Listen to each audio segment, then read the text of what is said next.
Bonjour les enfants, j'espère que vous allez bien. Aujourd'hui, nous nous retrouvons pour une nouvelle vidéo. Cette semaine, nous entamons un nouveau Sefer de la Torah, le 3e, et la parachate Vayikra. Les premiers mots de la paracha sont les suivants. Vayikra el Moshe. Hachem appela Moshe. Moshe se fait appeler par Hachem et se dit « Waouh, le maître du monde en personne m'appelle, moi Moshe, mais je me sens tout petit. » D'ailleurs, si vous voyez dans le Sefer Torah, la lettre Aleph du mot Vayikra est toute petite pour nous montrer l'humilité et la modestie de Moshe Rabbeinu. Pourtant, Moshe Rabbeinu, si on analyse sa vie, déjà dès qu'il est né, une lumière remplit toute la maison. On a su que c'était un grand tzaddik.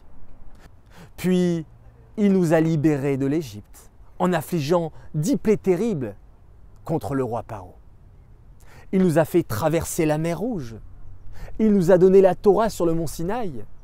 D'ailleurs, il est resté 40 jours et 40 nuits auprès d'Hachem, et cela 3 fois de suite. Il a construit la maison d'Hachem, le Mishkan. Il nous a fait traverser le désert pendant 40 ans avec de nombreux miracles. On pourrait se dire, mais Moshe a toutes les raisons d'être orgueilleux, de se mettre en avant. Eh bien non, il a choisi l'humilité. Alors aujourd'hui, on va parler de l'orgueil qu'il faut fuir et de l'humilité qu'il faut acquérir. Ça fait penser à la fête de Pessah qui arrive, avec le Hametz qui gonfle, qui représente l'orgueil, et la matzah que l'on doit manger, qui est toute plate et qui correspond, qui est symbolisée par l'humilité. Alors, l'orgueil, c'est quoi les enfants?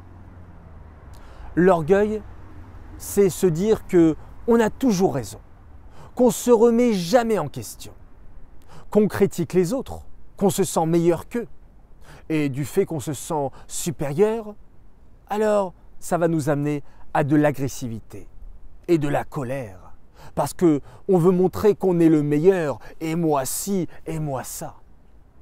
Finalement, l'orgueilleux, malheureusement, se retrouve seul. On n'a pas envie de rester à côté de lui. Donc c'est un défaut qu'on va essayer d'éliminer, de chasser. Et on va plutôt apprendre l'humilité.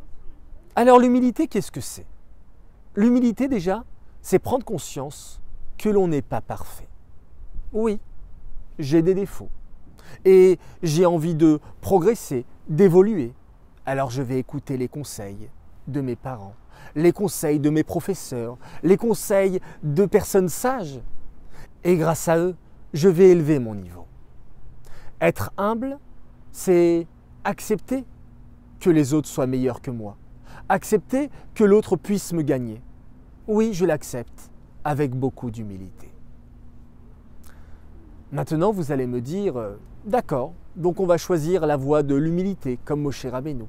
Mais dans ces cas-là, je ne peux pas mettre en avant mes actions, je ne peux pas montrer aux autres et au monde mes qualités. La réponse, les enfants, c'est tout dépend de l'intention que l'on va mettre. Si je veux mettre en avant mes qualités pour dire oui, moi je suis le meilleur, je suis le plus fort, alors dans ces cas-là, non, ce n'est pas la peine.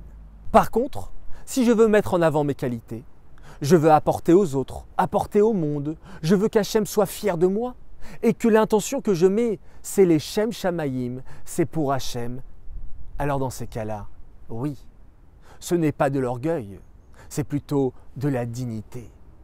C'est que je veux faire du bien. Et dans ces cas-là, oui.